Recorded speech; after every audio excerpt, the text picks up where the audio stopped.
This is Brotherhood. Indeed it is. So we spent the week catching up, Yes. really, essentially. We haven't seen the original two films. It's been a long time in the making. To be fair, Noel Clarke series has spent quite a long time, since the first one in 2006, and the second one in 2008, and now 8 years later we've got, so exactly a decade on from the original film, we've finally got Brotherhood, finally the wrapping up. He's been using the hashtag the end, signifying that this is the final chapter of the trilogy, and indeed it is, because in this one we've got a decade on from the events of Kidulthood, and another decade on from the events of, in the story, it's in a decade on from the events of adulthood. The time stuff's a bit jumbled, isn't it? It jumps up a lot. Well, I mean, adulthood was 6 years after Kidulthood, Yeah. and Brotherhood is 10 years after adulthood, so it skips on. Now, Sam Peel, Noel Clarke's character, has a wife, and he has 2 kids, and he's basically put his life on the streets behind him and moved to a more sort of safer part of London, and he's moved on from that, and he's completely trying to forget about it. However, an old enemy comes back from the past, who we all know, and well, no, but not love. we all know, comes back and basically gives him an ultimatum that he has to confront him and deal with the consequences of what he did in Kidulthood, which is, kill Trife and come back and sort of deal with his past, otherwise he'll just get pulled back into it again.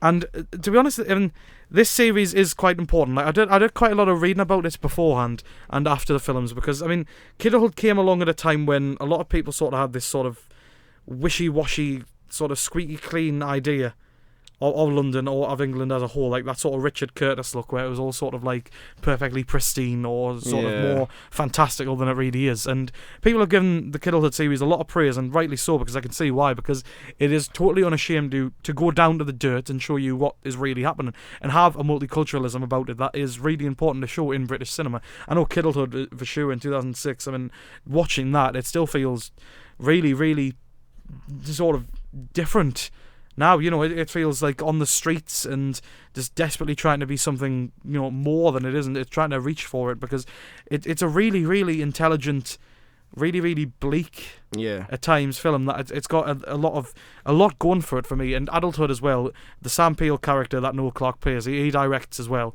and the fact that film is a lot more focused on him as a character rather than sort of the trouble and the outlook of London, and as that Kidulthood presented, it's more about the character of Sam Peel. And again, in Brotherhood, this is all about wrapping it up and bringing elements back from the original 2 films that you bring back. And the tonal shifts throughout the 3 films in the series do sort of divulge quite a bit. There is sort of a lot of like straight up humour in the 3 of them, and then there's a lot of sort of more like or hidden humour and more like unintentional humour. Often in the same scenes.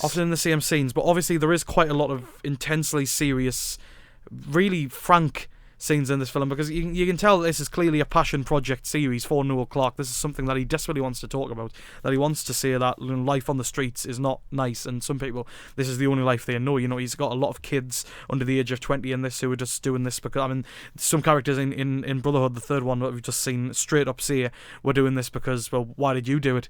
As kids, straight up to the character of Sam Peel, because this film is all about the repercussions that Sam Peel has experienced throughout, because everything that he has done in the first 2 films is now coming back to bite him on the arse now that he has a family in Brotherhood. So it's all very sort of full circle for him to experience, and you get the feeling that I wasn't expecting it to wrap up as nicely as it was, so to speak. Without spoiling anything. Without spoiling anything at all. It does wrap up in a rather well-earned way.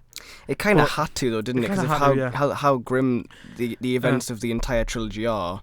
To end it on a horrible note would be pretty. Because after seeing these 3 films, I've thoroughly enjoyed the series, because you really do get a feeling that Sam Peel is a character that is intensely flawed, because he always seems to mess things up for himself, but he's always got that sort of deep internal integrity to come back from it and show that deep down he is a good person, because he is flawed, and it's sort of a down-to-the-earth, on-the-streets hero in that sense, because you really do get the sense that this man wants to better himself. And even now, a decade on from the last film, well, in the events of that last film, he's still trying to better himself, and you really do get behind him as that sort of hero that isn't your traditional hero archetype, and you really do get behind him because of that. And I feel like this film, it has more going for it than I think a lot of people give it credit for. I know Pete Bradshaw called it cartoonish gangster violence, which is sort of, I can see why he's going for that, because there are some characters. I know the sort of the villain in this one, the daily boss, he's sort of quite cartoonish in the way he goes on about his business. But it's sort of been a trademark of the Kidulthood series, because it's always had that sort of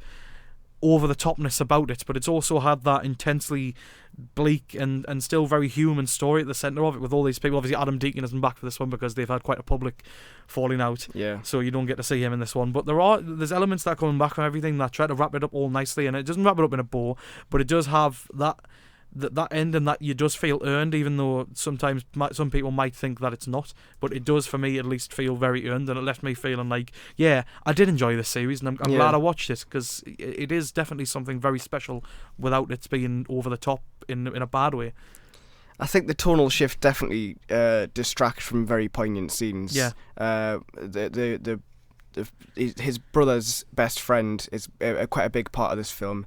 There's a whole thing with a club card, which is kind of like, it's funny, but also they're trying to do something really serious, and it does distract. And I think the audience that we were with got, I don't know, it was strange, wasn't it? Because a lot of the scenes kind of were peppered with a lot of laughter. In these scenes that were supposed to be intentional. I don't know if it's a problem with the audience that we were in, or a problem with the film that it doesn't.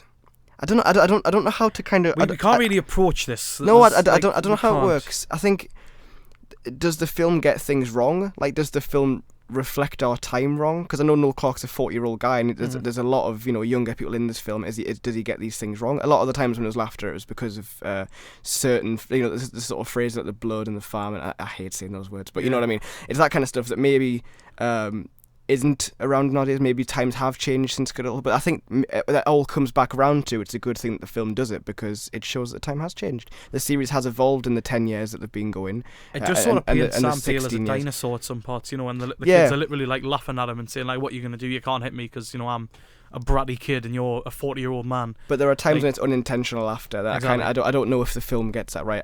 I'm not involved with any of that kind of stuff in the film. I don't know anything about it at all. I couldn't possibly comment at all. But as a series that started as a sort of coming of age thing, because Sam wasn't really the focus of the first one. No, absolutely not. It was more like Trife and his friends. Even across all three films, he's credited as Noel Clarke. Even though in this one he's definitely the main character. It feels like the series has taken on a new life altogether. I think this film feels the most far removed from the first one, simply because it's just basically just Sam. But I think it's a very good series. No, I'm legitimately impressed by this series, because I feel like it's got that on the streets sort of that it's got a rich urban world that it wants to dive into, and it has got that important multiculturalism. There's people of all ethnicities and people of all ages and races that are in this film, and they all. I know some people are saying there's sort of a tricky representation of women in this film, but I mean it's it's just sort of, I guess, the story wants to tell. I mean, because there are plenty of strong female characters in the series. You've got Alyssa, who got pregnant very young in the first one and now is a strong mother, and you've got his wife, who has stuck up for him even at his darkest times and has come back to try and make him a better man. So I think maybe it's just sort of the context of the story. But yeah, I was not expecting the series to be as good as it was. I think Sam Peel is a really well done character, and I think Noel Clarke's done himself very well with this final chapter. Certainly, it's some of Noel Clarke's better work, because some of the other stuff he's done is kind of not seen to be as good as this. But I mean, if he can use this and springboard and make good stuff consistently, then that'd be good. He's done quite a lot of different genre films, like a heist film with 4321, and he's done Cargo, I think it was, or The Storage, or whatever. That was a sci-fi film. The one that sticks out is The Anomaly, which I remember at the time got absolutely murdered by critics. But at least he's putting his hands in plenty of genres. Well, that's Brotherhood. That's the conclusion of the Kidulthood series. If you've seen it and you want to get in touch, give us a tweet at LRJ Film Show, facebook.com/LRJ Film Show as well. We'll do